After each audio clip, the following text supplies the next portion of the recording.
Hello guys, সবাই কেমন আছেন? আপনাদের দোয়ায় আল্লাহর রহমতে আমি ভালো আছি। আজকে আপনাদের মাঝে নতুন একটি রেসিপি নিয়ে আসছি। দেখুন, এই যে নারিকেল গাছে যে ফুলটা হয়, ওই ফুলটা আজকে আমি রান্না করব। দেখুন, আপনারা কখনো এই রেসিপি খেয়েছেন কিনা জানি না, তবে এটা রান্না করলে অনেক সুস্বাদু হয়। দেখুন, আমি রান্না করার পর মানে কত সুন্দর লাগছে। দেখুন, এই যে আমি মশলাগুলো দিয়ে মশলা কষিয়ে এবার এখন ফুলটা দিয়ে দিলাম। নারকেলের ফুলটা দিয়ে ভালোভাবে কষিয়ে নিচ্ছি। দেখুন, কালারটা ভালো আসছে। আপনারা এই রেসিপিটা কেউ করে দেখেন। আমি এটা করেছি, খেতেও ভালো লাগছে।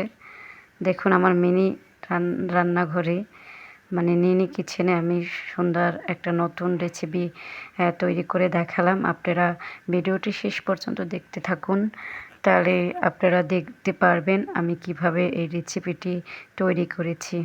ভালোভাবে কষিয়ে নিব, একদম ভাজা ভাজা করে নিব। ভাজা ভাজা করে নিয়ে তারপরে তুলে নিব। দেখুন, আপনারা দেখতে থাকুন। রান্না চলমান আছে, সবাই রান্নাটা উপভোগ করুন। শেষ পর্যন্ত আমাদের সাথেই থাকুন। বন্ধুরা, ভিডিওটি ভালো লাগলে আমার চ্যানেলটি সাবস্ক্রাইব করে দিবেন, লাইক কমেন্ট করে দিবেন, সেই প্রত্যাশা করছি।